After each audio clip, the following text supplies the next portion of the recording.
Fala galera, meu nome é Layan Lopes e está começando mais um Startup Life, seu podcast sobre negócios, tecnologia e inovação.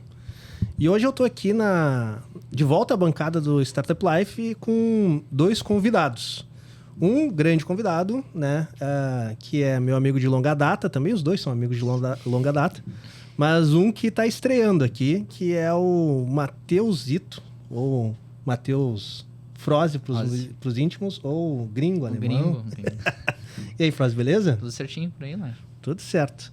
E antes de apresentar aqui o nosso outro convidado, eu vou fazer aqui os spots dos nossos patrocinadores que possibilitam a gente a continuar esse podcast. Então, eu vou falar sobre o Asas. No Asas, você pode receber cobranças, emitir notas fiscais e pagar fornecedores, tudo em um só lugar e sem mensalidade. Acesse asas.com e escolha a conta digital completa para sua empresa. Não esqueça que Asas é escrito com A-S-A-A-S. E também o Task-Law. Potencialize o seu departamento jurídico. Com o Task-Law, você conta com uma solução eficaz de gerenciamento jurídico, tem acesso rápido e fácil a todas as informações cruciais, como demandas, processos societários, contratos e propriedade intelectual. Acesse tasklaw.com.br e melhore a eficiência do jurídico da sua empresa. Feito os spots dos patrocinadores, estamos aqui com o meu grande amigo também, Lucas Montano, do canal Lucas Montano. E aí, Lucas, beleza? Tudo bem, tudo certo. Obrigado pelo convite. Maravilha. E hoje eu sou o único não desenvolvedor dessa mesa, né? O Froze, ele é desenvolvedor também, ele é CEO do Task-Law. Vocês já trabalham junto até, não trabalharam? Indiretamente, diria, né? Diria que sim. Os guris lá na Apple da Madre fizeram design dos aplicativos e na Apple Academy também, né? Tu participou lá um pouco. Com a Mulab. Mulab e a Madre, Isso. Legal. E eu sou advogado. E daí nada melhor do que a gente falar sobre inteligência artificial, né? Então, o Lucas tem feito bastante Eu tenho aprendido muito com teus vídeos no canais lá, onde tu fala um pouco sobre inteligência artificial e a ideia é a gente fazer um bate-papo de um pouco do que a gente está enxergando, cada um nas suas áreas, de como a inteligência artificial está influenciando nossos trabalhos, influenciando já no dia a dia. E para a gente aquecer aqui os motores, vou botar o Lucas já numa sinuca. Lucas, explica um pouquinho para nós o que a gente tem hoje de inteligência artificial à disposição para nós. Daí, sendo bem direto, o que é o ChatGPT, o que é inteligência artificial generativa? Dá um passão para a galera, só para elas conseguirem entender do que a gente vai conversar hoje. Tá, primeiramente, eu não sou especialista em nada desse tipo, né? De inteligência artificial. A única coisa que eu vi, eu acho formalmente, foi na faculdade, que eu fiz uma rede neural para jogar jogo da velha, tá ligado? Foi o mais próximo que eu cheguei de implementar algo do tipo, se não usar uma API da OpenAI da vida, né? Eu acho que uma coisa que a gente tem em comum, né, para esse episódio é que nós três, a gente tem profissões que a IA já matou, né? Não é? Em 5 anos não vai mais ter programadores. Sim, já estamos desempregados já. Já era, né? Desempregados do futuro. O nosso contrato vai ser tudo escrito pelo ChatGPT. É verdade. E a gente pode tentar pensar em algumas coisas e o que a gente pode fazer da vida depois disso. Eu já descobri o que a IA não faz ainda, né? Sério? Cozinhar. Ainda não cozinha, né? Então, vou partir aí pro chefe de cozinha, que é algo que... Mas lançaram... Como é que é o nome? Cognition? Não tô ligado. Que eles têm tipo um Tesla Bot, tá ligado? O robozinho lá da Tesla. O robozinho, É tipo o robô da Tesla, mas é uma outra empresa. Outra? Que eles também são powered by OpenAI. Então tem o Deepity dentro da cabeça do robô lá. Então, basicamente, ele tem... ele conversa contigo, assim como o ChatGPT conversa, tá ligado? E ele vai executando ações. E aí tem vídeo lá do lava-louça, ele vai lá. Mas... Tá, eu não vou falar isso, porque... A primeira falácia sobre inteligência artificial não, mas nunca vai fazer como o humano faz, né? E a gente já tá percebendo que isso já tá caindo... Tá sendo uma falácia, né? Pô, e tem várias... Eu não sei o que vocês acham, né? Mas, tipo... Tem a galera que pensa, tipo assim, não, a inteligência artificial, primeiro que não existe essa inteligência, né? Então, muita gente nem acredita que exista a inteligência artificial. Okay. O conceito, tudo bem, é um guarda-chuva, dentro dele tem machine learning, muita coisa que a gente vê é machine learning, tipo GPT, são modelos de LLM, são modelos de machine learning, né? Ok. E então, muita gente fala que nem o ChatGPT é uma inteligência artificial. Ele é um modelo, sim. O GPT é um modelo de machine learning, o ChatGPT é uma interface para que tu consiga usar esse modelo, que tu poderia estar usando no teu próprio computador ali, usando um LM Studio ou alguma coisa desse tipo, que hoje em dia até tu consegue instalar no Windows ou no Apple, tu baixa lá o .mg, o ponto executável e escolhe qual modelo tu quer usar e tu usa ele ali localmente, né? Não precisaria nem do ChatGPT. Mas o que a gente estava falando mesmo? Não, era pra gente entender um pouquinho sobre o que é o ChatGPT e Gemini da vida. Então a gente tem alguns conceitos que a gente... Eu sou menos qualificado para falar sobre o assunto possível, né? Que eu nem desenvolvedor sou, então não entendo nada de código. Mas eu estudei um pouco. Então a gente tem as inteligências artificiais generativas, né? Então são a base, o framework, eu não sei se essa é a palavra certa que pode ser utilizado, mas é o framework que utiliza lá ChatGPT, Gemini da vida. E eles são todos treinados em linguagem natural para ser uma forma fácil de interface com o usuário final, né?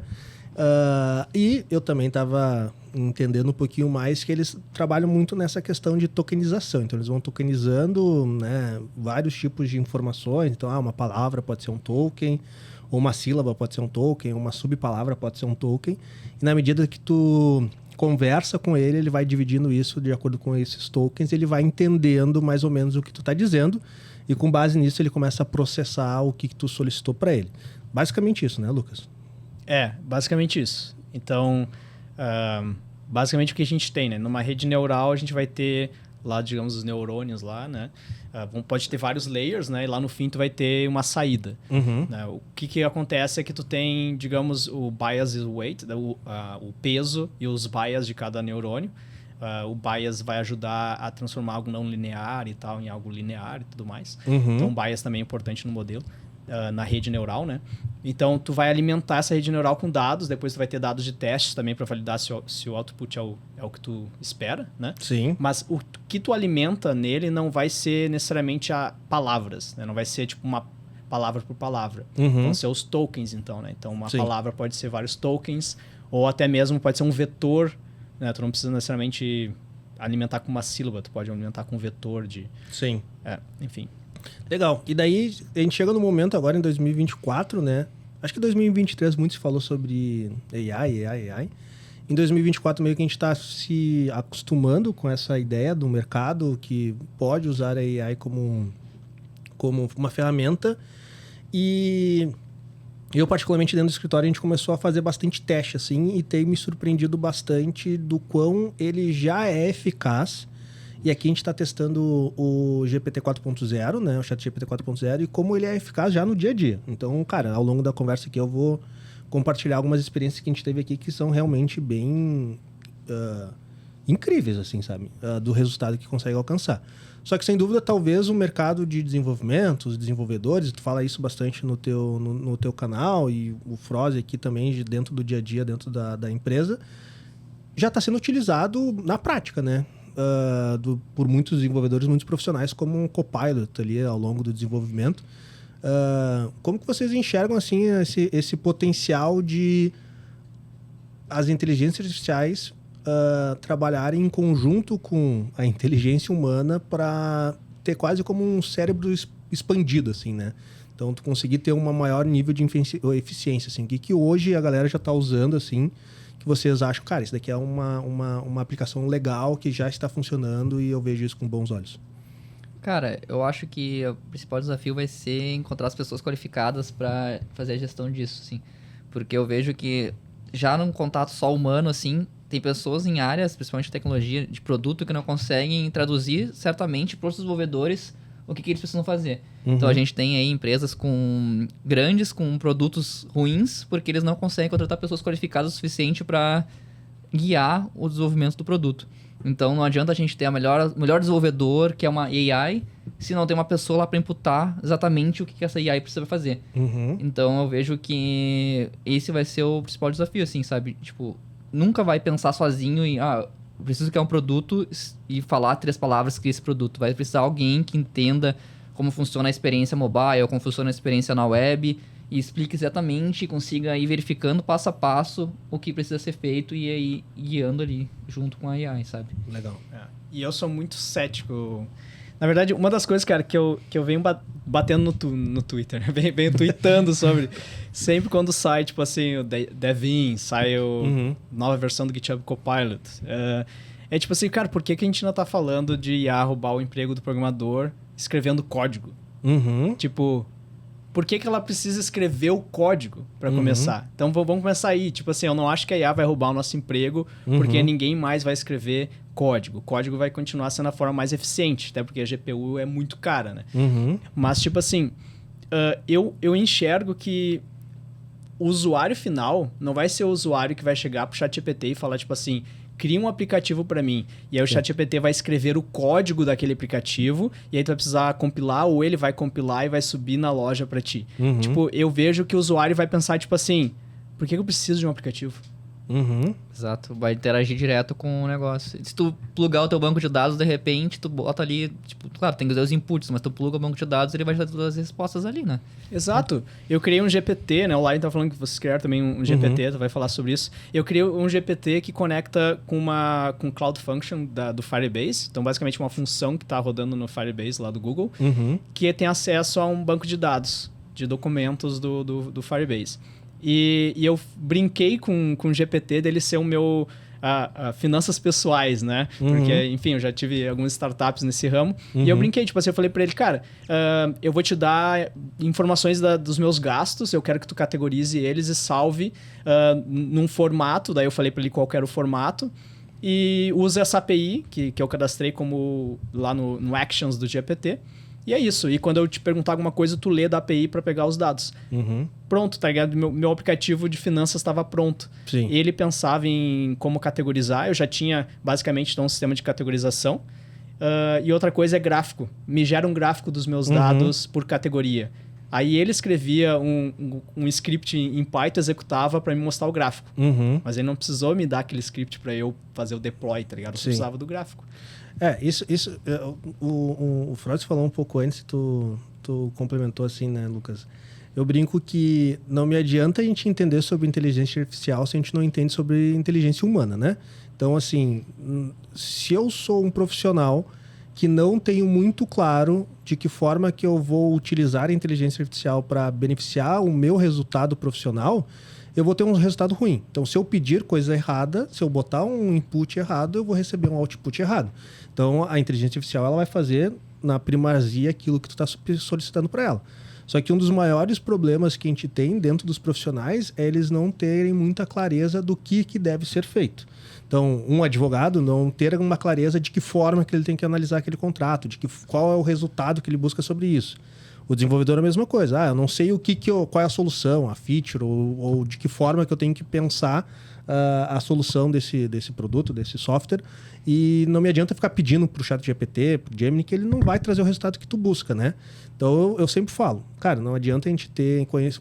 Se no futuro a gente tiver muitas pessoas com alto conhecimento sobre inteligência artificial, mas pouco conhecimento sobre inteligência humana, o resultado vai ser péssimo também. Mas eu me preocupo bastante que um profissional bem qualificado, então pega lá um Matheus, pega o Lucas, pega o Lion, que nenhum de nós aqui somos profissionais plenos, né? Somos já profissionais sêniores, que têm bastante conhecimento de mercado, sabe cada um na sua área.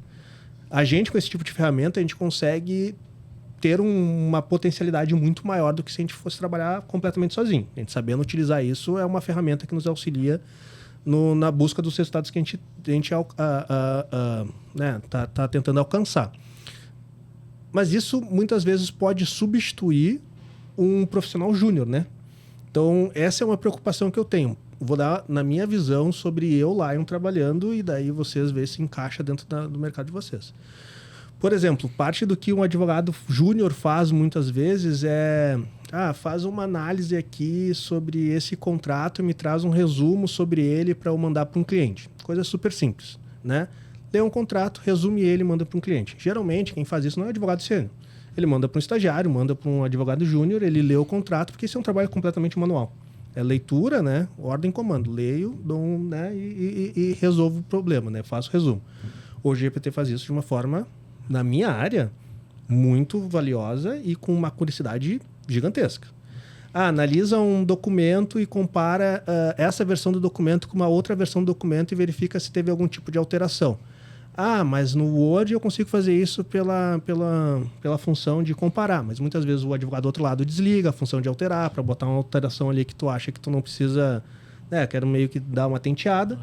E tu joga no GPT e fala assim, compara linha a linha e me fala tudo que alterou. Ele faz isso de uma forma exemplar. Quem faria isso num escritório de advocacia? Um advogado júnior ou um estagiário. Me lê esse contrato e desenha uma apresentação ou cria um fluxograma de forma exemplificativa para eu mandar para o meu cliente para ele entender como funciona isso de forma visual. Quem faria isso? Profissional júnior ou um estagiário, e o GPT faz isso de uma forma muito primorosa hoje. A minha preocupação é que hoje o GPT ele é um excelente profissional júnior na minha área, por exemplo, só que se ele for um excelente profissional júnior, ele vai acabar tomando o espaço dos profissionais júniores e eles não vão ter experiências para se tornar profissionais sêniores. Então eu vejo que para mim um perigo que pode acontecer é que num curto espaço de tempo a gente possa ter um gap muito grande mesmo. Porque eu, profissional sênior, eu tenho um custo que a gente chama de custo de agência, né? O que é o custo de agência? Quanto tempo que eu demoro para treinar um profissional júnior? Quanto tempo ele me demora para eu conseguir treinar ele até que ele consiga me dar um resultado mínimo esperado do que eu tenho sobre aquela função? O custo de agência para tu começar a usar um GPT, um Gemini, para ele ser um profissional júnior, para ele entrar como auxiliar para ti, o custo de agência é muito baixo. Eu estava falando, a gente fez aqui dentro do escritório, a gente criou um GPT focado em análise de contratos de M&A. Cara, eu demorei, sem brincadeira, acho que eu demorei 6 horas para fazer isso, né? Para ele começar a me dar respostas meio complexas, assim. Tipo, e tu não tem medo que ele vai pedir demissão no outro dia. Exatamente. E para me dar respostas complexas, tipo assim, conceitos, tipo assim, eu preciso criar uma cláusula de earn-out onde o benefício econômico para ativar os gatilhos de earn-out não seja baseado em uma métrica ou índice financeiro que seja baseado em passivos, mas sim em ativos. Tá aqui o balanço da empresa, gera uma cláusula exemplo para mim. Ocorreu um erro, tente novamente. Isso aconteceu pra caralho. Aconteceu pra caralho. Mas, se eu trago isso pra galera, primeiro eu tenho que explicar o que é earn-out. Eu tenho que explicar como funciona um DRE, né? Sabe ler um DRE, eu tenho que explicar pro cara como funciona um DRE. Depois disso, tem que identificar para ele o que são índices econômicos, então eu tenho que explicar o que é EBITDA, por que o EBITDA não caberia, o que é um RR, o que é um MRR. Teria que explicar tudo isso para um profissional júnior, né? Para ele conseguir fazer eu dar esse mesmo input e ele me gerar um output. Sim. No GPT eu fiz isso em 5 horas, que eu treinei ele bem, com documentos que eu já criei. Hoje, talvez seja o auxiliar que eu mais uso dentro do escritório. Mas aí eu te faço uma pergunta, cara, que é tipo assim, quanto que custa um estagiário? Porque muito mais caro do que um GPT. Eu não sei, cara. Eu acho que não. Sabe por quê? Porque se tu vê o preço da GPU... Não, mas pra mim, né? Pra mim custa $20. Agora, porque a Microsoft tá injetando capital. Eu tenho pensado sobre isso também. Tipo assim, cara, todo mundo fala assim, a gente vai estar desempregado no futuro. Daí eu penso, depende. Tipo, talvez a gente não esteja desempregado. Porque eu acho que uma cesta básica vai ser mais barato do que uma GPU. Uhum. É só tu ver o custo, por exemplo, hoje, se tu vai alugar uma GPU na nuvem de, sei lá, 80 GB, vai te custar, sei lá, R$50 por hora para fazer o aluguel. Então, digamos que trabalhe 8 horas por dia, a gente está falando de R$400 por dia. Então, a gente está falando do quê? Tipo, R$8.000 por mês se fazer 40 horas semanais. Para uma GPU de 80 GB. Sim, mas tu entende que o tempo, se a gente falar em tempo, né? O estagiário, ele precisaria, para fazer essa resposta que eu tô te dando, ele precisaria pelo menos um mês. É. Entendeu? Ok. A gente não vai rodar... ok, exato, entendi. eu não vou ficar rodando um mês a GPU para chegar nessa resposta. Ele roda ali... Cara, só para tu ter ideia, eu tô fazendo essas perguntas complexas, que daí o GPT 4.0 ele tem limite de inputs que tu pode colocar, acho que, sei lá, 40 perguntas a cada 3 horas, uma coisa assim. E só teve um dia que eu estourei. Mas eles estão assumindo muito prejuízo, cara. Não, o que a gente paga pra OpenAI não banca. Sim. Não banca nossos nem as perguntas que eles limitam pelo dia. E aí, eles falam que vai ser free pra sempre, né? Pelo menos uma porta de entrada, né? Uma porta de entrada. Mas eu acho que não vai ser free. Isso dentro de um contexto de evolução de tecnologia, né? Hoje é caro ter GPU, por quê? Porque os caras estão usando GPU que nem foram pensadas para inteligência artificial, né? As GPUs que hoje são utilizadas para inteligência artificial são GPUs pensadas em processamento de contas matemáticas. Porque, na verdade, tipo assim, a GPU lá, tanto para jogos, né? Tipo, o jogo é tipo vetores, são vetores multidimensionais, são matrizes, né? Uhum. De N dimensões. Então, basicamente, a GPU é ótimo para te multiplicar matrizes. Uhum. E toda aquela parada de rede neural, machine learning e tal, basicamente tu tá multiplicando matrizes de pesos. Né? Uhum. Então, é por isso que a GPU faz essa multiplicação muito mais rápida do que se a gente fosse usar uma CPU, né? Sim, mas não foi pensado para isso. Não foi pensado para isso. Então- E a gente tem que ver o que vai ter da TPU lá do Google, né? É o Sim. Tensor... Eu entendo que Unit. os custos realmente são bizarros. Custo daí é o custo real, né? Não o que a gente paga aqui, né? Sim. Os custos são bizarros. Daí tem custo de eletricidade, eficiência. Mas isso, cara, a tecnologia você sabe muito melhor do que eu, né? A tecnologia, ela tá... A tecnologia de infraestrutura, de hardware, de tudo mais, ela vai crescer de forma exponencial. Então, o que é custoso para nós hoje, daqui a 5 anos, não vai ser mais tão custoso. Eu ia falar que a tendência normalmente das coisas é abaixar o preço, É né? baratear, né? Baratear. Tendência Apesar que nos últimos anos as placas de vídeo tudo aumentou o preço, né? Sim, mas o que Porque me... não é exponencial, não é? Não tem Ah. a gente não sabe ainda qual é que tem um nome pra isso. Eu esqueci agora, cara. A curva de... De inflexão. É uma curva de a curva que, tipo assim, nada cresce exponencialmente pra sempre. Sim, Exatamente sim. isso, né? Sim, A gente não sabe que parte da curva a gente tá, né? A gente vai chegar num... Vai Pois fazer é, um vira S um lá, círculo depois. Mas eu ainda acho... Eu ainda acho que a nossa...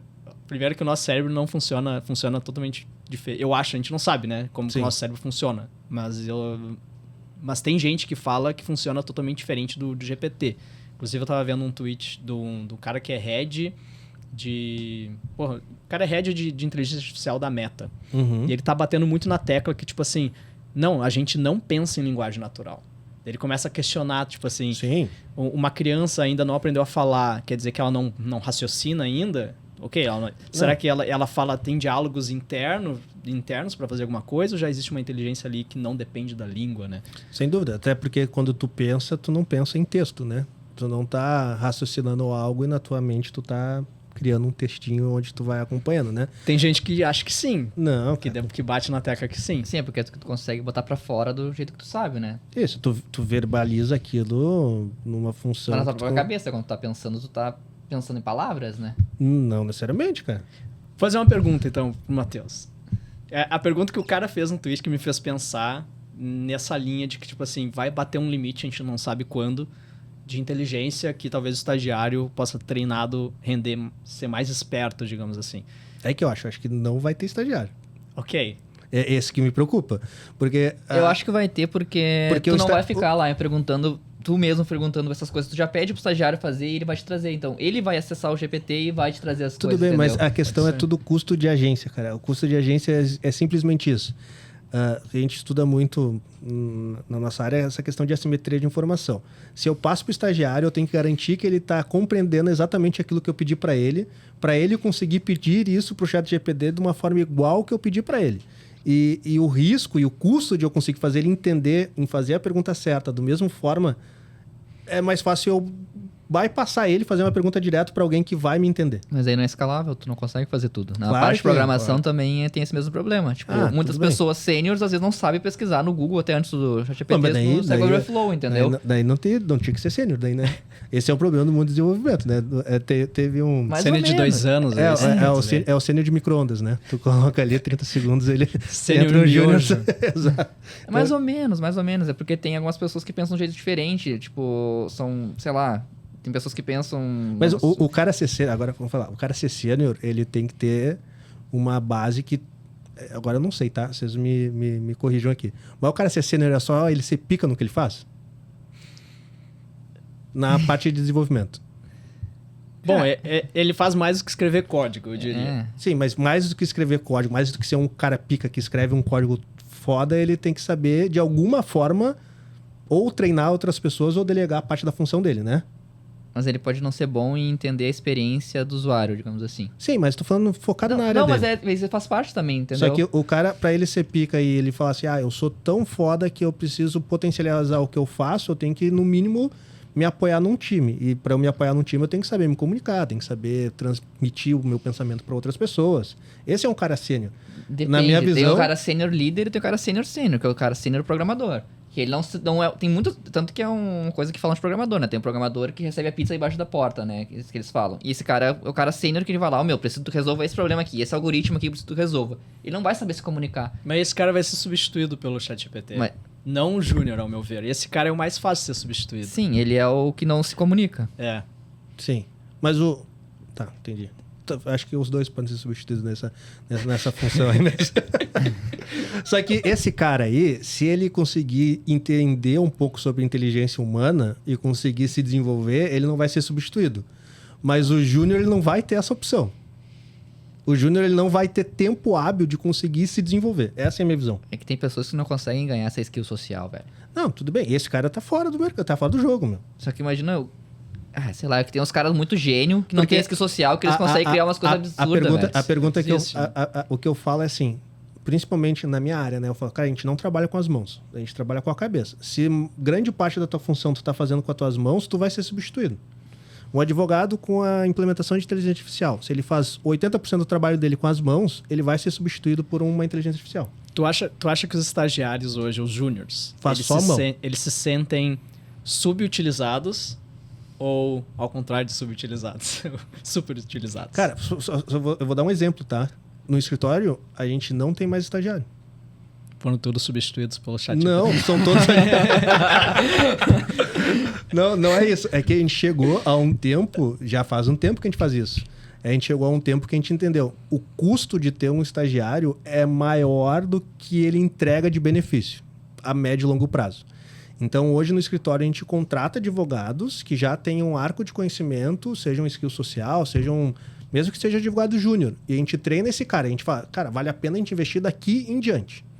Uhum. Então, assim, imagina que na medida do tempo, esse daqui em diante vai ser cada vez mais elevado, entendeu? Porque é muito custoso, cara, tu pegar um estagiário e ficar 3 anos treinando. 3 anos que não dá, né?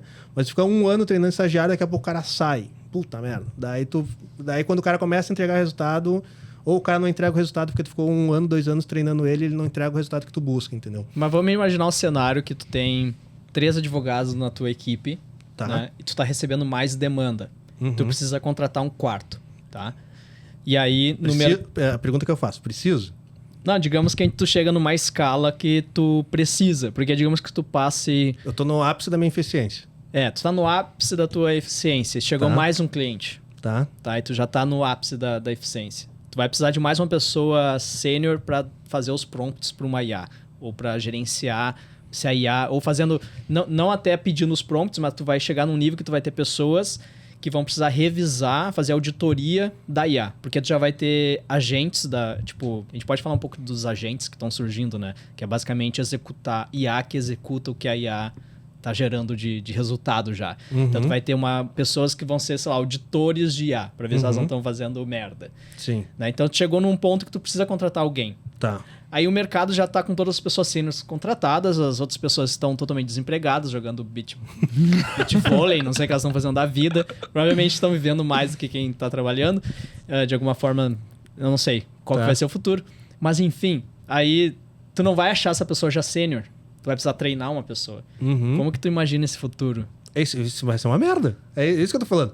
Isso que me preocupa, porque vai chegar um momento, exatamente nesse cenário que tu tá falando, que as pessoas sêniores...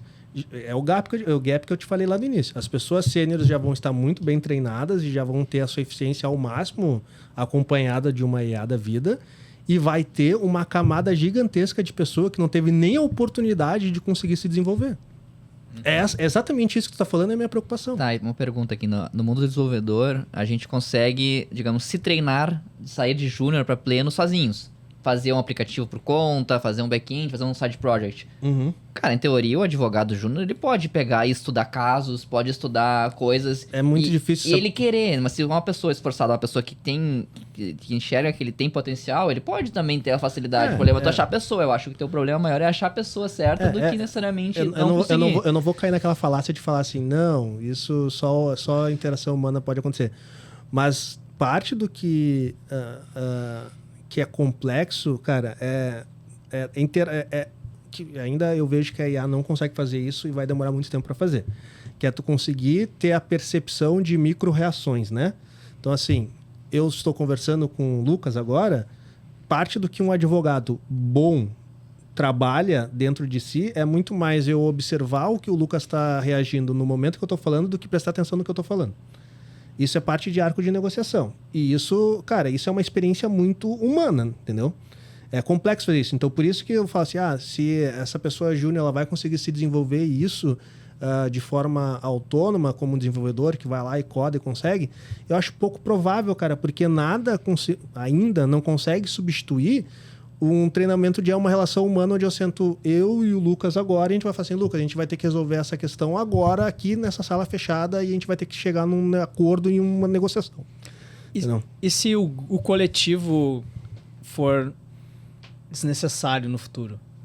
Por exemplo, se o escritório de advocacia que contrata o estagiário for desnecessário, porque todas as operações, o back-office, não vai precisar existir, porque um advogado que saiu da faculdade agora, com várias ferramentas de IA, consegue entregar o que antes só um consultório completo conseguiria entregar. Então, tu vai ter, tipo, artesões, digamos, das suas skills. Mesma coisa para programadores. Daqui a pouco antes eu precisava de um time de suporte, de designer, né, de marketing. Mas agora eu tenho uma ideia e eu vou colocar ela em execução. Então, cada indivíduo no mundo usando IAs vão ser o coletivo necessário para entregar valor para o cliente final, tá ligado? Sim, é isso. É uma redução, é o máximo da eficiência, né? Seria? Qual que é o máximo da eficiência? Hoje, vamos botar lá, hoje o escritório tem 400 clientes e a gente tem 23 pessoas. O máximo da eficiência é eu lá e atender os 400 clientes. Sim. Né? E os outros 22 vão estar com seus clientes. Porque Exato. Cada um por isso si, pode acontecer. Isso é o máximo de eficiência, né? Sim. Mas tu ter um negócio é muito mais do que só entregar a técnica, né? Isso é um problema, né? Sim. Então, beleza, tu ter 400 mesmo sozinho, tu tem que ter ali uma estrutura grande. Mas o que eu vejo, assim, diferente disso, o cara que sai, tem coisas que só a experiência prática dá, né? E ainda a gente não consegue ter uma experiência simulada tão perfeita pro cara... A não ser que vire Matrix da vida. Daí tu bota lá um negocinho na cabeça e tu tem toda a experiência prática do mundo. Mas tem coisas que só a experiência prática vai trazer. Mas pensando no caso do que já passou e tu já testou no GPT, né? Tu pega um contrato, por exemplo. Uma empresa que quer comprar outra mandou pra mim o contrato extra de compra da minha empresa. Eu vou lá e coloco no sistema esse contrato e começo a fazer perguntas no chat GPT. Chat GPT, eu quero esclarecer dúvidas sobre esse contrato. Faço upload. Teoria, eu já não preciso mais no escritório se eu tenho ali uma validação. Entendeu? Não, então, assim, eu vejo que se as coisas evoluírem do jeito que todo mundo tá achando que vai ser tudo mais ou menos self-service. Sim, a questão... Daí é no geral, entendeu? Isso que é o mais assustador. Se tudo for pra esse caminho que todo mundo tá falando que vai substituir tudo, tudo vai ser assim. Sim. A questão é assim, hoje, na minha área, assim, que como ele... Talvez eu tenha essa impressão um pouquinho diferente, porque como ele trabalha muito com linguagem natural e eu trabalho com linguagem natural em redação, né? Ele consegue entregar uma análise muito bem precisa, assim, né? Mas ele não consegue construir contratos, ainda. Não consegue.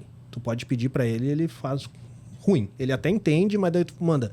Hoje, né? Eu acho que daqui 2 anos ele já vai fazer isso muito bem. Por causa da janela de contexto, provavelmente. Isso, exatamente. Ele não consegue manter token suficiente na janela de contexto dele. Ele começa a se perder lá no fim. Isso. Daí, se a gente pensa no Gemini 1.5, que vai ter uma janela de contexto gigantesco, sim, vai surgir, e eu não vou falar, cara, daqui 10 anos. Não. Eu acho que o ano que vem, quando sair o Gemini 1.5, é possível do cara escutar uma reunião num meeting onde ele vai entender exatamente e vai te construir uma boa... minuta de largada para trabalhar em cima. E talvez ele consiga entregar uma minuta muito bem feita se ele estiver utilizando um GPT muito bem treinado. Ele consegue fazer isso. Mas aí vem uma outra questão, né? Que ainda os humanos não estão acostumados de delegarem funções muito importantes da sua vida para máquinas. E né? confiar também. Daí vem uma questão de confiança, né? Daqui uma geração, os caras vão ter confiança completa? Pode acontecer. Hoje não vai acontecer. Eu não me preocupo hoje com isso, né? Do mesmo jeito, tu não sentaria numa mesa, não comparando, né? porque é incomparável, mas tu não sentaria numa mesa de cirurgia e ia fazer uma cirurgia de coração 100% por inteligência artificial. Hoje a gente não tem essa confiança. Não. A mesma coisa é a gente pegar uma matéria que, tipo assim, que é uma matéria que a gente trabalha, mas vamos trabalhar M&A. O cara tá lá, o Lucas, vendendo o canal dele. Daí chega lá, sei lá, chega a Disney e fala, Lucas, vou te pagar 5 bilhões de dólares para tu vender o teu canal para mim. O Lucas vai mandar isso pro ChatGPT analisar? Eu acho Provavelmente que eu vou ele, aceitar antes de ler. Me dá qualquer coisa que eu assino. Pode ser.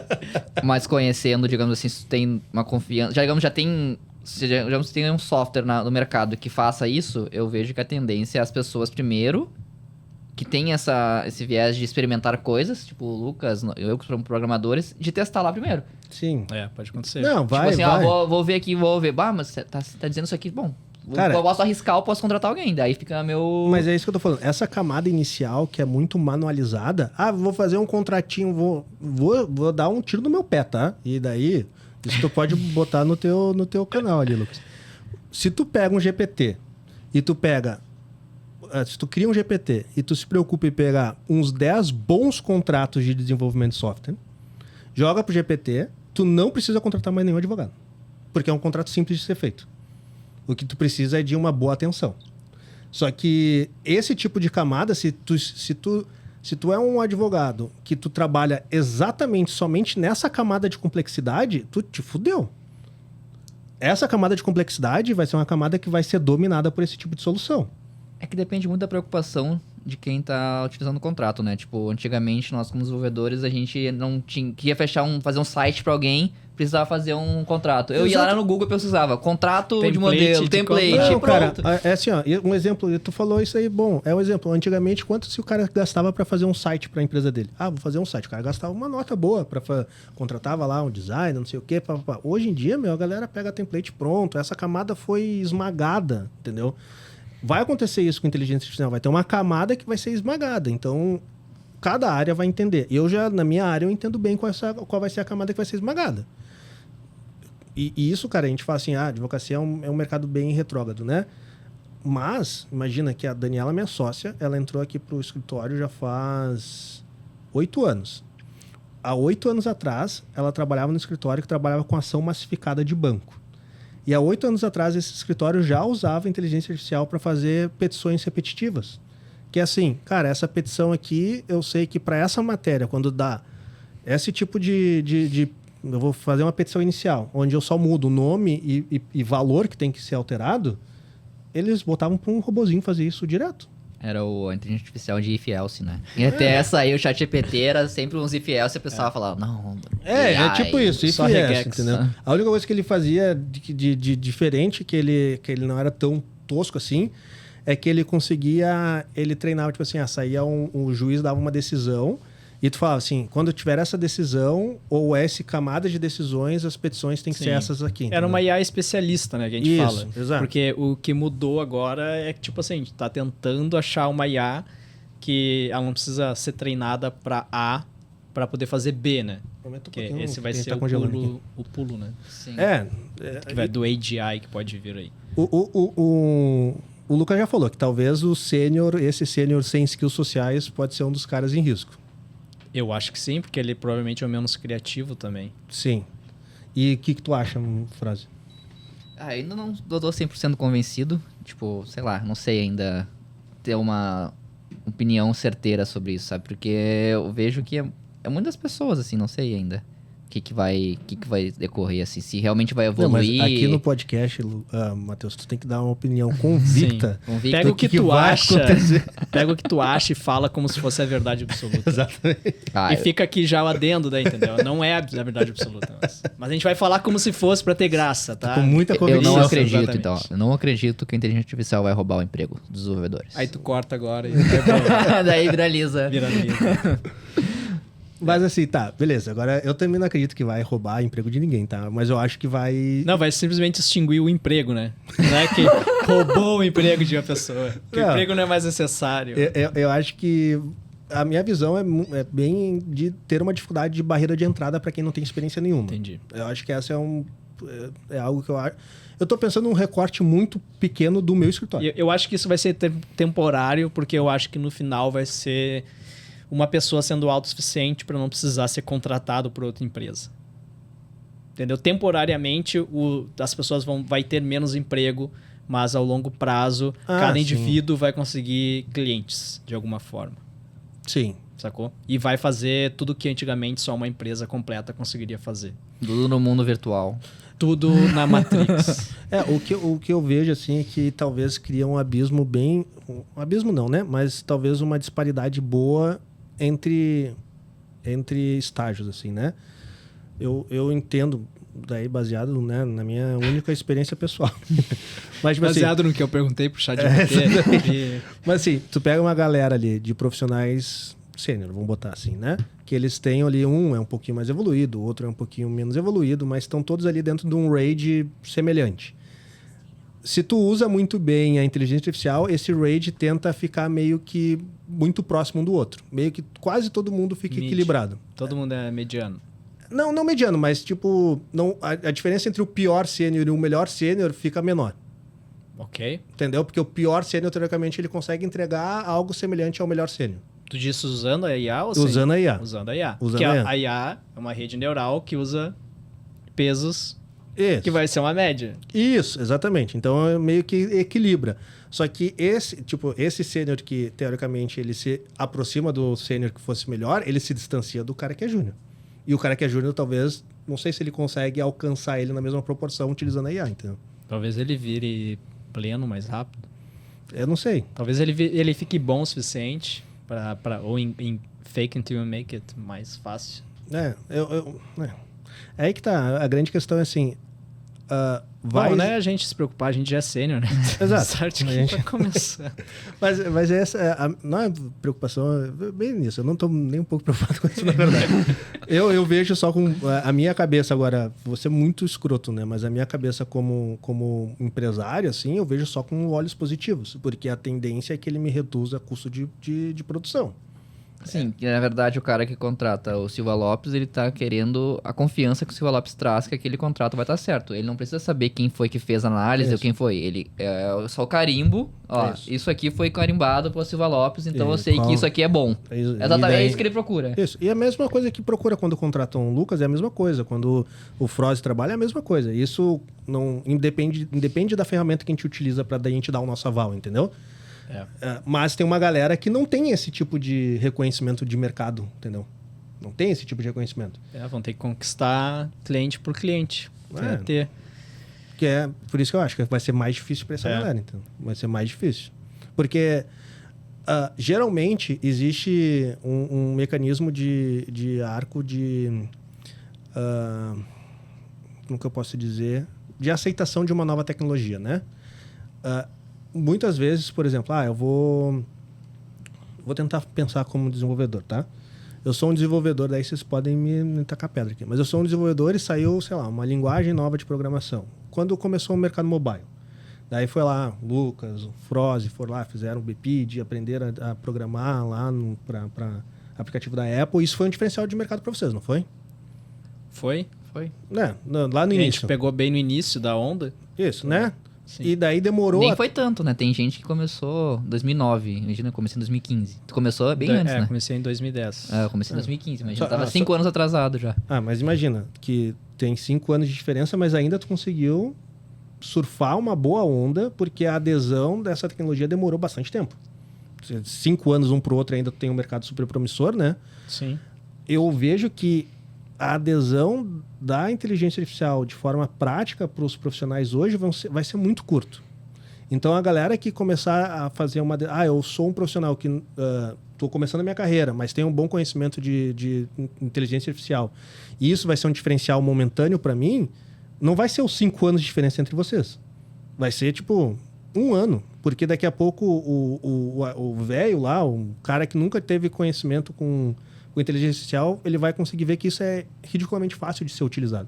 E daí esse cara que ele tinha como diferencial, sou um profissional júnior, mas tenho muito conhecimento de inteligência artificial, e isso me possibilita ser concorrente com profissionais sêniores, o profissional sênior ele vai conseguir utilizar essa ferramenta num tempo muito curto, entendeu? Muito curto. A minha visão, né? Minha visão é que não vai demorar, tipo assim, vai ser uma galera jovem que vai aprender a lidar com inteligência artificial e isso vai ser um diferencial para ela se tornar um profissional mais evoluído. O pessoal que já está aí no mercado, que no mercado de tecnologia é diferente, estou pensando no meu, né? Grandes advogados que são já senhores de 70 anos, eles vão conseguir utilizar a inteligência artificial de uma forma tão simples quanto um garoto, tá ligado? Eu ainda acho que a gente pode pensar de forma simplista. Eu ainda acho que a nossa capacidade de transformar carboidrato em resultado vai ser sempre o mais eficiente. Tá. Que a gente vai chegar num ponto que quando as empresas pararem de bancar Esse é um a ponto legal, que brincadeira, eu não conheço nada sobre isso. vai ficar muito caro. E se tu for usar com uma GPU do teu próprio computador, ou tu vai ter que ter investido numa máquina, né? Uhum. Ou vai ficar lento.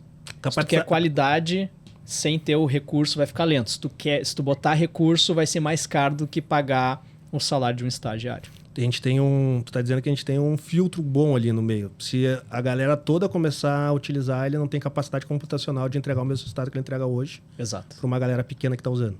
Isso. E paralelismo, basicamente... Entendi. Eu acho, cara, eu não sei, tipo assim, se tu pensar em máquina, tá ligado? O nosso cérebro é a melhor máquina. Sim, mas é que tem gente que não sabe usar nem o próprio cérebro.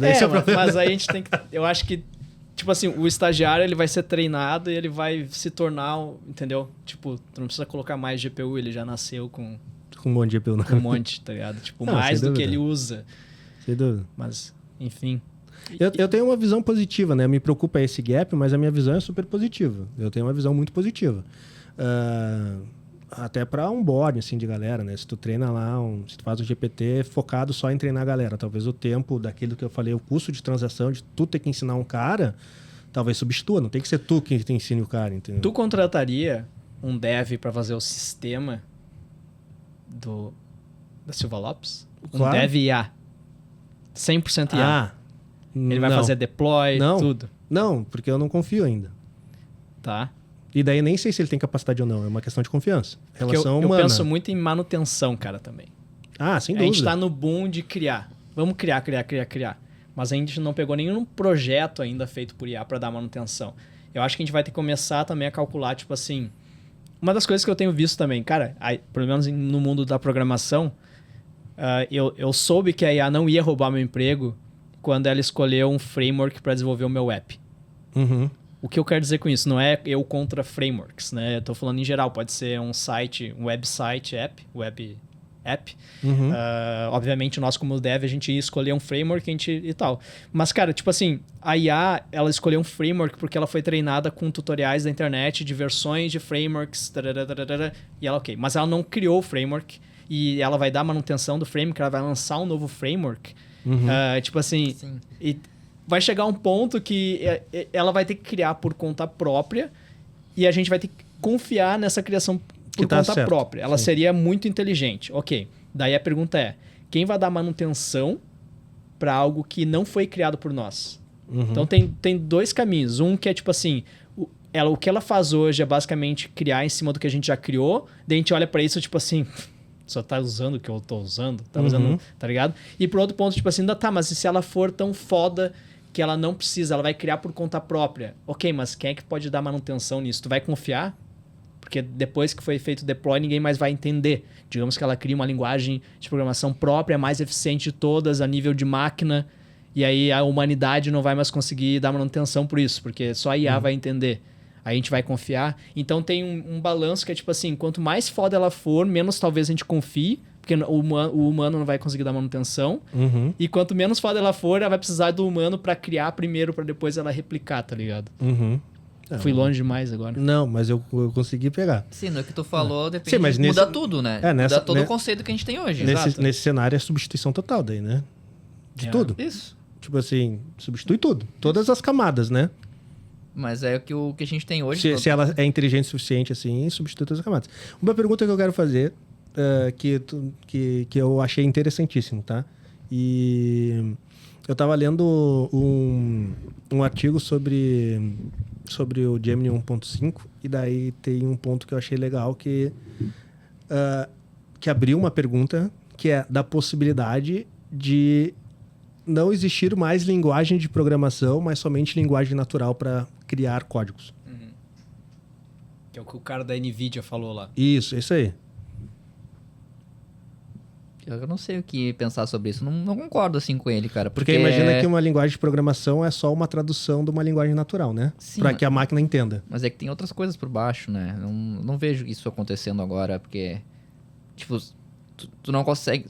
Tu teria que escrever, digamos assim, em português claro o que tu quer, ou em inglês claro o que tu quer exatamente como no código. Então, o código é uma forma mais fácil do que eu vejo do que na parte escrita, na parte lógica mesmo. Assim. Sim. É mais fácil de traduzir o que tu quer, as palavras em bits, digamos assim. Não sei, não vejo isso como uma realidade. Eu acredito que ainda não vejo como uma realidade também. Depende pro nível de complexidade. Sim. Porque uma coisa legal numa linguagem de programação, tu escrever o código, o if, o else, é que aquilo ali... Cara, o if é o if, tá ligado? Tipo assim, digamos, tá bem claro o resultado daquilo. O fluxo que a informação vai fazer ou o retorno de uma função. Você não tem nível de interpretação. Subjeção, exato. Exato. E outra coisa é a eficiência, né? Porque, tipo, o modelo, ele precisa ser treinado. Então, o modelo é tipo uma compactação de informação, né? Tu compacta a internet em poucos terabytes. A galera acha que é muito, mas tipo assim, o cara compacta a internet em tokens que viram o modelo. Né? E tudo isso tá com seus pesos e tal, treinado já com todo o conteúdo. Então tu faz uma pergunta, ele te gera um resultado. Só que tipo, tu tá multiplicando matrizes ali dentro, não tem nada, daqui a pouco muda, ou daqui a pouco tu escreve o prompt com uma vírgula diferente, o token já muda, e aí o resultado já é diferente. E ele entendeu alguma coisa errada, tu quer substituir, daí ele já começa a se perder todo. Não, desfaz isso e faz aquilo, daí tu já não sabe se aquilo tá realmente do jeito que tu quer. Sim. Existem conceitos agora, tipo, de tree of thoughts, né? Que seria a árvore de pensamento. Então, tipo assim, normalmente tu tem um input e output. Tu tem um prompt, que é, por exemplo...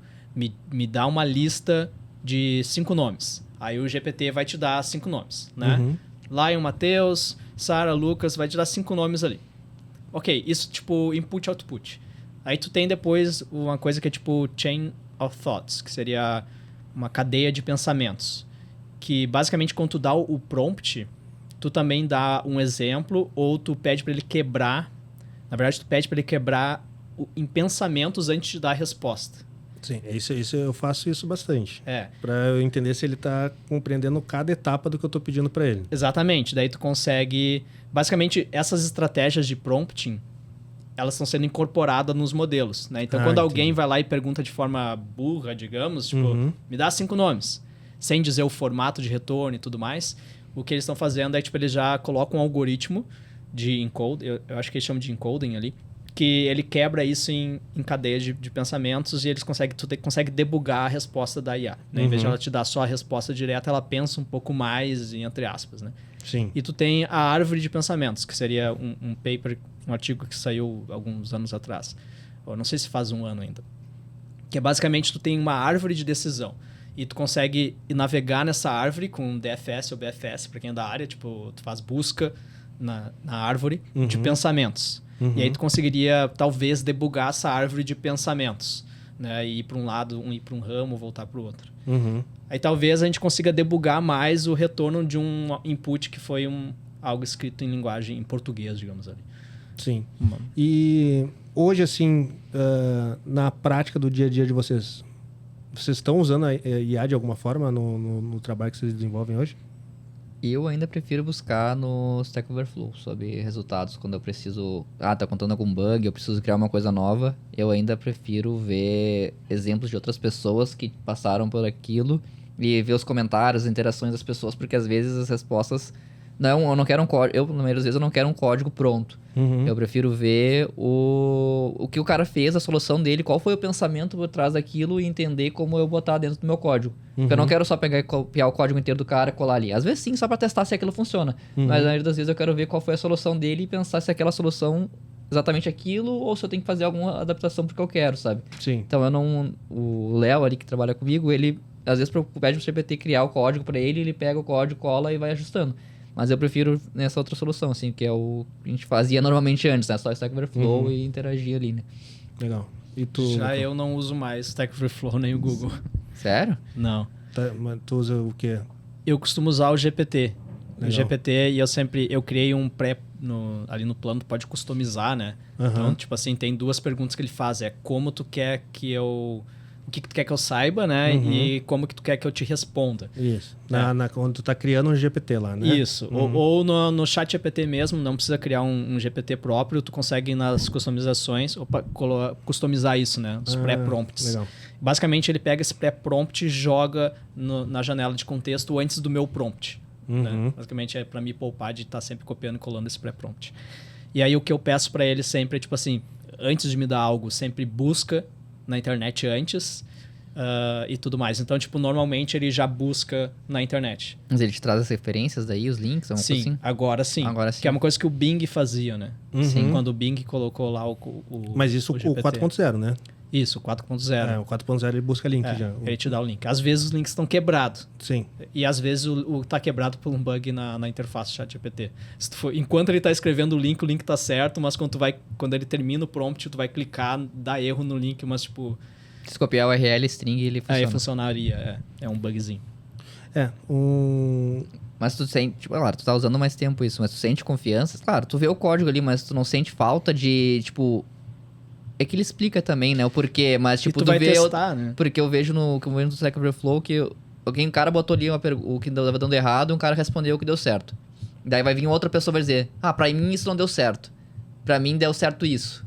Porque em muitos casos não se resolve só com uma solução. Entendeu? Então eu vejo que... Por isso que eu gosto ainda bastante, sabe? Porque muitas vezes tu vê a primeira resposta, tu vai testar, não vai funcionar contigo, e aí tu vai ter que ver ali... O que eu gosto de usar no meu dia a dia é muitas vezes antecipar o caminho errado, né? Eu assim, cara, eu quero fazer isso daqui, ele já me direciona para... Daqui a pouco ele me tira da frente 20 caminhos que eram errados e me foca em 5 caminhos. E daí, nesses 5 caminhos, eu consigo analisar com mais tranquilidade, assim, sabe? Então, eu vejo que talvez ele sirva bastante para limpar um pouco o teu campo de análise, entendeu? E como tu faz o prompt muda muito também. Sim. Às vezes ele dá uma resposta... Assim, a gente tá falando aqui, mas às vezes ele dá uma resposta muito tosca, assim, sabe? Um negócio que eu vejo que ele tem muita dificuldade... Eu tive 2 exemplos, assim, que que eu fiquei de cara, assim, na forma positiva, que eu mandei lá uma documentação super complexa de como funcionaria um cálculo de amortização de uma dívida de um contrato de compra e venda de empresa.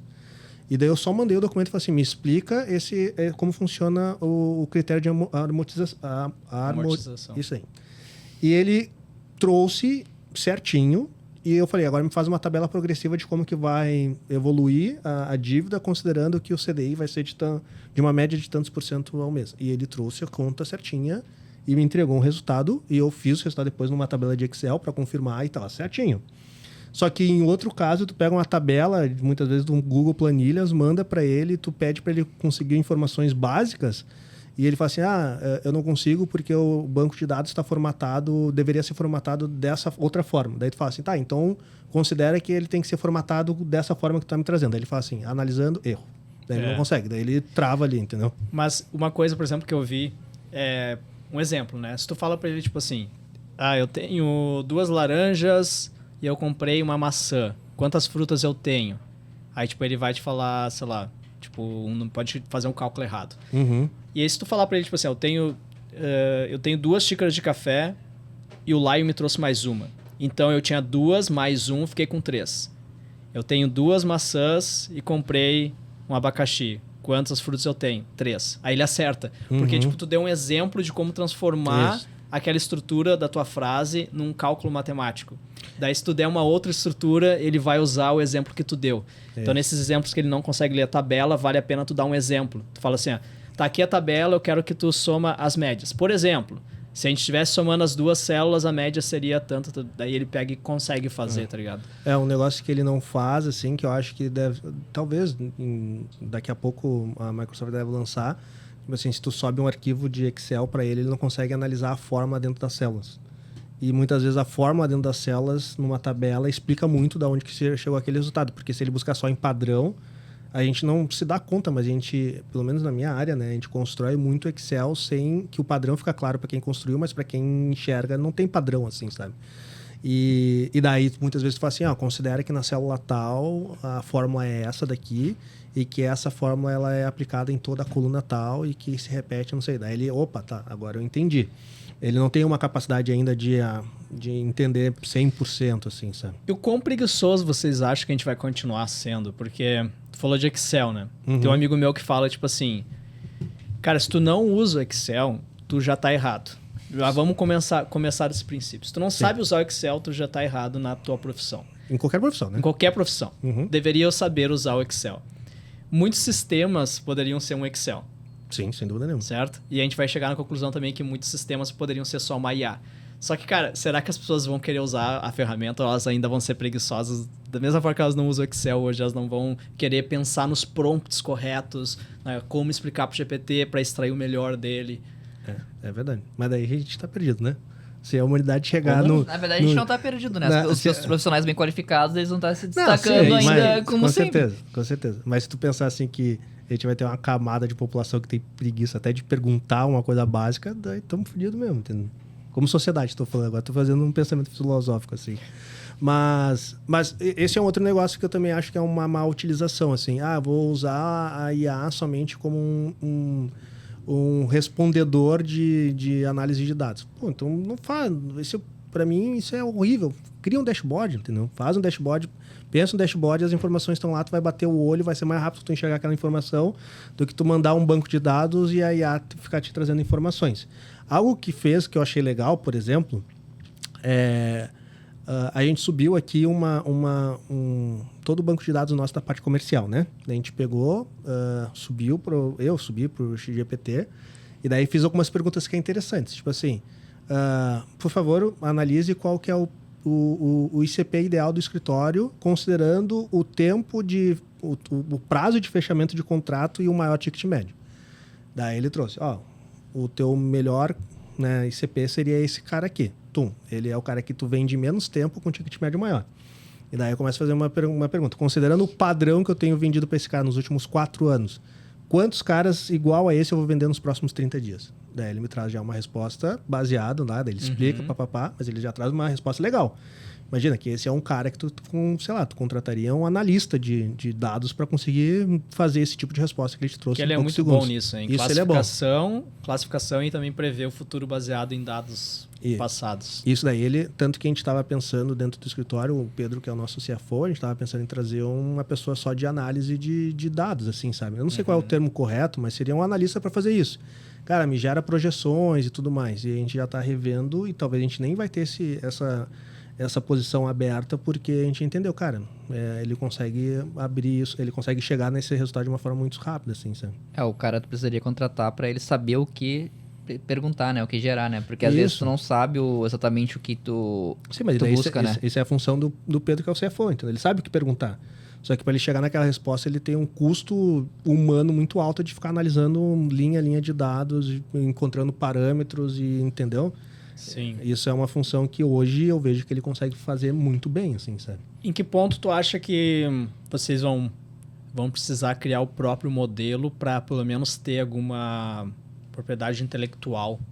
Tipo assim, por exemplo, se tu tem... É uma pergunta difícil. Porque se tu tem tipo uma equipe, né, que cria um sistema, o teu sistema gera valor pro teu negócio, né? Acaba que o know-how do teu sistema e os processos que tu criou vira parte do valor da tua empresa. Né? Se a gente usa uma plataforma comercial como o ChatGPT, o GPT da vida e tal, tu acaba perdendo isso, né? Até porque tu não consegue exportar depois o que tu construiu ali dentro. Então, tu acha que vai chegar um ponto que vocês vão ter que criar... Vocês e aí também as empresas, né? Elas vão se preocupar em criar os seus próprios modelos e treinar, né? Cara, não sei. A resposta é direta, não sei, né? Mas eu acho que isso é meio que fácil de resolver pensando no meu viés de pensamento de como resolver isso juridicamente, né? Então, assim, é igual tu ter uma empresa de desenvolvimento, tem um monte de desenvolvedor. A regra geral é que o desenvolvimento, a propriedade intelectual é do desenvolvedor. Mas a partir do momento que tu cria uma relação comercial jurídica com ele e fala tudo que tu desenvolver é meu, tu consegue ter esse tipo de mesmo pensamento junto com contratação de IA como se fosse um SaaS. Tu me traz o teu, não sei o nome, o teu modelo, eu instalo e treino dentro do meu próprio banco de dados e o resultado que trouxer é meu. Eu estou usando uma ferramenta. Do mesmo jeito que tu falasse que os códigos sugeridos lá numa plataforma que tu usa para codificar aquela linha, a propriedade intelectual é daquela plataforma e não do desenvolvedor, entendeu? Sim. Um autocomplete da vida. Imagina que a IA seria um autocomplete no nível mais hardcore possível. Ela é, né? É, entendeu? Então, assim, eu acho que no final das contas vai se resolver desse formato. Se outras empresas começarem a utilizar de modelos do Google, né, do OpenAI, quando eles começarem a utilizar isso para gerar propriedade intelectual, vai ter um acordo desse. Cara, o que ela gerar dentro dessa relação contratual, a propriedade intelectual é minha, não tua. Entendeu? Acho que talvez a pergunta seria mais diferente se fosse, tipo assim, e se tu passa toda a tua empresa baseada nisso e no outro dia a empresa aumenta o valor por 100 vezes ou ela fecha a porta? Vai acontecer. Toda a questão é assim, né? Quando, por exemplo, como a gente analisa aqui quando a gente vai fazer uma aquisição de empresa, né? Primeira pergunta básica que a gente faz no momento de due diligence é de dependência de fornecedor. Quão dependente tu é de determinado fornecedor? Quanto menos dependente tu é de um fornecedor, maior é o ativo da tua empresa. Quanto mais dependente, menor é o ativo da tua empresa. Se a tua empresa é 100% baseada num modelo de AI do OpenAI, tu não tem empresa. Daí fica a mensagem para os CEOs que estão vendo o podcast, né? E pensando em demitir todo mundo para comprar IA. A gente tem uma balança que pesa para diminuir o valor da empresa, né? Que é tipo assim, tu tem dependência maior de um fornecedor e tu tem menos headcount. Isso. Porque normalmente o que aumenta o valor da empresa também é a quantidade de cabeças, né? É tipo assim, tu tem um negócio ou tu só customizou algo que já existe? Mas daí se tu tem 100 mil clientes pagando num negócio que é totalmente AI, é que tá a questão, né? Tu consegue fazer um negócio super escalável sem ter um custo maior. Se tu conseguir ter o poder de desenvolver isso sem tu ter custo, ter o mínimo custo possível, ainda vai valer a pena, porque tu vai conseguir otimizar teus lucros e tu vai ter pouco custo. Mas é que isso é tudo... Hoje todo software ele tem interdependência, né? Todo. Só que a questão é tu ver qual o percentual de dependência que tu tem de determinados sistemas, né? Então assim, eu vou desenvolver eu tenho todo o meu sistema, ele é hospedado na Amazon. Tem uma dependência gigantesca sobre a Amazon. Tá. Mas existem outras Amazons que tu consegue substituir e fazer isso de uma forma muito simples e com curto espaço de tempo? Sim, existe. Então tu não tem uma dependência tão alta. Hoje a gente tem o Gemini e o ChatGPT, mas tem uma cambada de outras pessoas desenvolvendo outros modelos e no futuro vai ser mais ou menos isso. Beleza, eu tenho uma dependência hoje do ChatGPT, mas eu posso trocar para o Gemini de uma forma muito simples.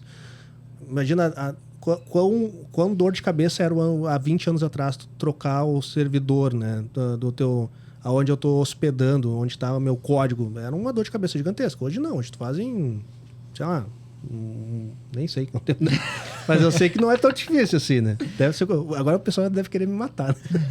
Mas não é, tipo assim, é um problema?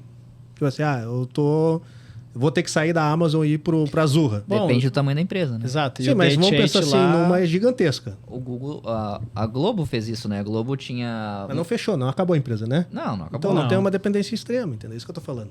E tem gente saindo da cloud, né? Tem uma agora vindo uma onda que é tipo assim, vamos sair do cloud e ter on-premise. Como é que é o nome Voltar, Day-Chate, criador do Ruby on Rails. Sim, mas daí é ele com a infraestrutura toda dele? Isso, isso é mais barato. Ele e o sócio dele lá são da... Como é que é? Basecamp, né? Do Basecamp, eles criaram uma empresa mãe e eles têm outras empresas agora. E eles estão nessa pegada. Nessa pira. Não, mas daí todo mundo teria o seu servidor de novo. Isso. Volta. Por isso que eu acho que, cara, o futuro é GPU. Porque todo mundo vai treinar seus próprios modelos, todo mundo vai querer ter o hardware. E talvez... Vai treinar agora eu sou muito burro, tá? É que tipo assim... Não é muito complexo isso?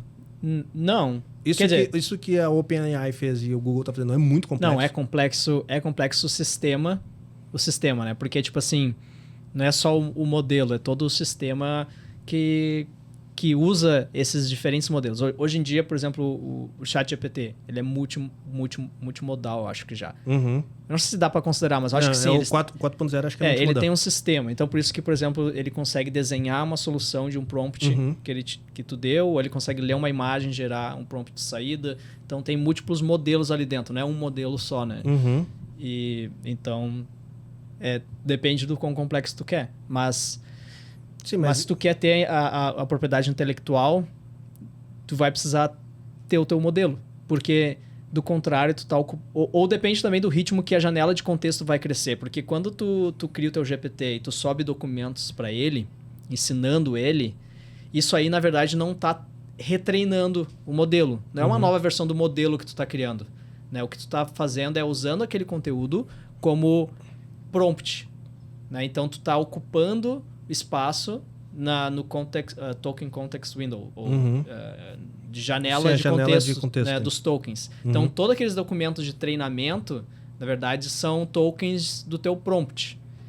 Então, por isso que quanto mais tu treinar ele ali, que na verdade tu não vai estar treinando, tu vai estar simplesmente usando uma base de dados vetorizadas, depois vai virar prompt, tu vai ocupando esse espaço, ele vai começar a responder de forma mais burra quanto mais tu treinar ele. Sacou? Se tu não tiver o teu próprio modelo. Entendi. Entendeu? Porque daí o teu próprio modelo tu treinou, tu gerou o modelo. É a compactação de tudo. Ali com os pesos e bias, né? Sim. Então, se o cara quer mesmo, assim, a minha empresa vai ser IA e vai ser foda e isso vai estar na propriedade intelectual dela, tu vai ter que ter o teu modelo e talvez as tuas GPUs, ou usar na cloud. Agora a pergunta, pra gente finalizar aqui, né, Matheus, que a gente já estourou o tempo. Eu me perdi no tempo. Quanto tempo tem aí, será? Eu nem sei. Quanto tempo?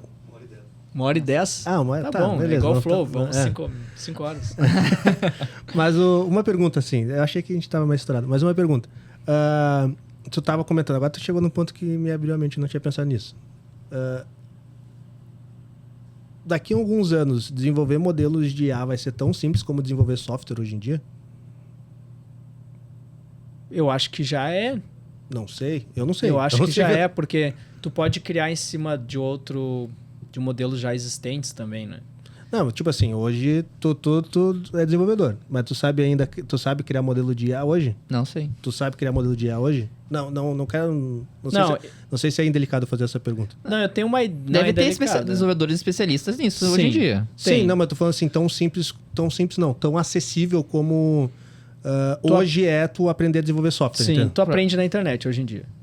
Digamos assim, pra mim tá no mesmo nível de blockchain. Tipo, o cara é dev lá, o cara cria app sistemas, mas talvez ele nunca tenha criado a própria shitcoin dele. Ou NFT, sacou? Mas, tipo, são informações que a comunidade tem bastante tutorial, tem bastante coisa sobre. Então, tipo, se tu é um dev e tu quer customizar o próprio, treinar teu modelo de machine learning, hoje tu consegue fazer. A questão é tu vai ter GPU para isso, né? Sim, poder computacional para isso. Exato. E tu tem grana para bancar, daí tu vai perceber o quão caro é. Sim, mas isso não é, fazendo um paralelo assim, não é igual era a dificuldade antigamente das pessoas desenvolverem softwares. O desenvolvimento de software ficava concentrado na mão de poucas empresas, porque o custo de tu desenvolver software era alto, porque tu dependia de ter servidores próprios, porque não existia um mercado de cloud ainda, e tu teria que investir em poder de processamento para rodar, e hoje em dia a gente não tem mais esses gargalos, né? Mas isso acho que faz mais de 20 anos, né, pra ter essa... Sim, mas 20 anos é muito curto, né, meu? Pensando... 20 anos mas não no contexto atual, tu vê 20 anos é muita coisa, né? Mas imagina que 20 anos desse contexto, provavelmente a gente vai estar nesse mesmo patamar em menos tempo, entendeu? Tipo, desde que eu comecei a programar, sempre foi, lá com 19, 20 anos, sempre foi muito fácil tu criar teu website, tu contratar o teu servidor na Kinghost e tu fazer o upload lá dos arquivos lá no PHP. Sempre foi muito fácil, muito acessível. Eu não precisava ter faculdade ou nem nada, sabe? Isso 10, 12 anos atrás, sabe? Então, eu acho que hoje em dia tá... Às vezes até eu penso que tá ficando mais complexo do que fácil. Porque as pessoas estão cada vez complexando mais os processos. Mas eu acho que a tendência da IA é ser a mesma coisa. Vai se tornar, tipo, já é uma área na parte de programação e ela vai ter especialistas na área para criar aquilo. Aí, às vezes, as pessoas, em vez de se especializar em desenvolver web, desenvolver mobile, vão se especializar em desenvolver coisas para IA, treinar coisas e tudo mais. Sim, mas isso eu entendi. A questão é que hoje vocês entendem que o nosso gargalo é de tecnológico no sentido de infraestrutura. Pra IA? Acho que sim, né? Até porque aí, tipo assim, é muito louco porque o conceito de IA surgiu em 1900 e lá vai pedrada, 1956, se eu não me engano. Uhum. Surgiu lá o conceito de IA, que seria tu treinar o computador para fazer uma tarefa ao invés de tu dizer para o computador exatamente a tarefa, né? Uhum. Então, esse conceito de redes neurais e tal são conceitos que a gente tem há décadas. Uhum. E a gente só conseguiu colocar agora em prática por conta dos avanços De infraestrutura. de infraestrutura de hardware, Uhum. né? Então, teve sim um paper, né, que faz poucos anos que saiu, que foi o Attention is All You Need, Uhum. que, se eu não me engano, é o Google com mais uma faculdade do Canadá, Uhum. que eles estavam buscando como deixar basicamente o Google Tradutor mais inteligente, porque o que existia antes em termos de machine learning para usar para traduzir de português para inglês, inglês para português, era tokens sendo analisados sequencialmente. Então, tipo assim, the book is on the table. Né? The book is on the table, os tokens dessa frase eram analisados sequencialmente. Né? Então, tu dava os pesos para eles, mas isso, quando entrava na rede neural, entrava sequencialmente. O que era um problema, porque diferentes linguagens têm diferentes estruturas gramaticais, certo? Uhum. Então, nem sempre as palavras estão na mesma posição. Sim. Então, por isso que o Google Tradutor antigamente, não sei se tu lembra, era muito... Quanto Sim. maior a frase, às vezes pior ele ficava em traduzir, porque ele se perdia. Sim. O Attention is All You Need veio para resolver isso, que basicamente o peso das palavras naquela frase, ele não importa a ordem dele. O peso é dado do próprio token. Então, tipo assim, o peso da palavra book na frase the book is on the table é tão grande quanto da frase there is a cat on top of the table. You know? Tipo, o cat é o book. Ele consegue entender que o cat e o book são similares nesse sentido. Porque essa informação tá junto no treinamento do modelo. Uhum. Então é isso que no fim é tipo assim, a atenção é tudo que tu precisa para resolver os problemas. Então esse acho que foi a maior novidade que a gente tem em termos de software. Uhum. Ou como implementar a inteligência artificial. Uhum. O resto é tudo hardware. Então, mas assim, provavelmente a indústria vai investir pesado agora, né? Ainda mais com a NVIDIA, né, se tornando a empresa mais valiosa aí. Foi quanto? 4.000% se tu pegasse ela de 10 anos para cá, um negócio absurdo assim. Então, os caras vão investir pesado. Tipo assim, desenvolver GPUs pensados em inteligência artificial para quem desenvolve hardware, é um mercado que vai ser explorado muito. Assim, com um incentivo muito forte financeiramente, provavelmente esse gargalo de infraestrutura de hardware que nós temos hoje, talvez em questão de poucos anos vai ser superado, né? Por isso, para mim, o melhor seguro-desemprego do dev ou de qualquer pessoa é estar ligado em investir nessa infraestrutura.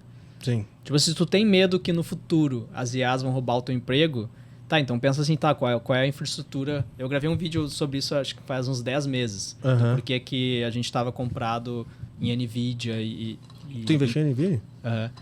Porque a NVIDIA eu investi Mas porque... faz quanto tempo que tu investiu? 10 meses. Tá, Acho que faz uns 10 meses o vídeo que a gente publicou. Legal. Porque... Ganhou uma tia boa. Foi o vídeo que envelheceu melhor no canal. Sim. Né? Porque, tipo assim, eu tava investindo... Isso não saiu no Primo Rico, hein? Não saiu. Não. Aí, tipo assim, a gente tava comprado em Google... Meta, ok, no Google tem as TPUs deles, tem TensorFlow, tem Gemini agora, Meta também tem iniciativa, e eu queria, tipo assim, tá, e Microsoft também tinha, mas tá, eu quero investir, tipo, na OpenAI ou em algo que é, tipo assim, empresa que oferece LLMs de alta, de ponta com API, que seria a OpenAI, porque tem muitas startups que vão usar isso e tudo mais.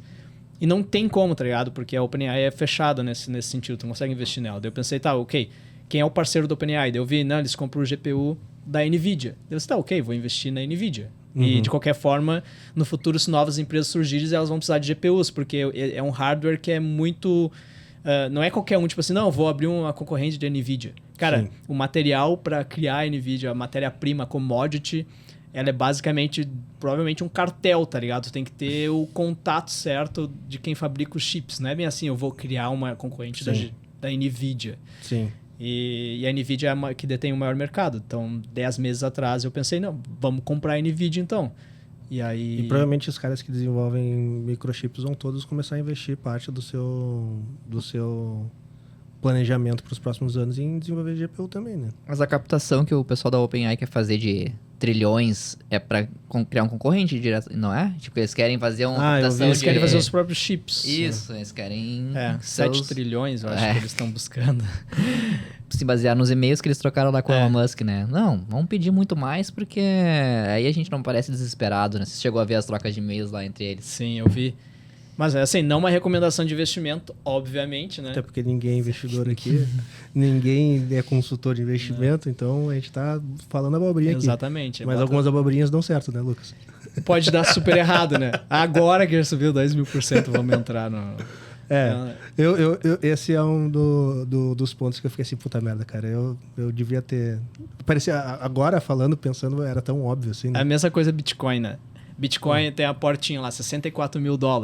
Ninguém entrando na porta. Daí, 70 e poucos mil dólares. Agora sim. Agora sim. Agora vai. Aí cai, tá ligado? Daí quando cai, todo mundo vende. Eu sabia, todo mundo vende e o cara que falou que ia comprar não compra. Exato. Aí ele espera subir, bater 80 pra comprar, porque o negócio dele é comprar na alta e vender na baixa, né? Mas beleza. Pessoal, acho que a gente vai estourar muito o nosso tempo aqui. Pô, Lucas, muito obrigado por vir. O Lucas veio de longe, né? Vamos falar que veio de Amsterdã, não de Charqueados, né? De qualquer forma, eu vim de longe, né? pra gravar o podcast aqui com a gente. Pô, é um prazer ter parceiraço aí, amigo de longa data. Froze, muito obrigado aí pela estreia no nosso podcast. Tem um presentinho aí, né, pro Lucas? Tem um presentinho do nosso patrocinador do Asas. Pô, muito obrigado. Ao Lucas aí. Muito obrigado. Então, mais uma vez, pessoal, né? Se vocês não conhecem o Asas, acessem o Asas e tenham uma solução completa aí de conta digital para sua empresa. Então, Lucas, deixa aberto aí o recadinho final aí para tu deixar para os nossos ouvintes. Mais uma vez, muito obrigado por vir participar aqui do nosso podcast. Show. Muito obrigado pelo convite. Eu curti muito, cara. Dá vontade de criar um podcast com vocês dois. Vamos fazer um podcast. Pô, a casa tá aberta, cara. Isso aí é só a gente ajustar o fuso horário entre o Brasil e Holanda e a gente grava aí direto. Não, vamos gravar mais assim que eu voltar pro Brasil. E é isso aí. Foi muito bom o bate-papo. Pessoal, eu não sou especialista, então peguem tudo que eu falei como entretenimento. E, bom, Lucas Montano em todas as redes sociais. Obrigado, Lain. Frase, muito obrigado aí por estrear no nosso podcast. Quer deixar um recadinho final aí para os nossos ouvintes? Não, acho que é isso. Foi muito legal participar e estrear. E ver se a gente começa a trazer mais tecnologia aí pro podcast, aí entrevistar mais pessoas da área para conseguir trazer mais conhecimento aí pro pessoal. Boa. Então é isso aí, pessoal. Nos ouvimos no próximo episódio. Tchau.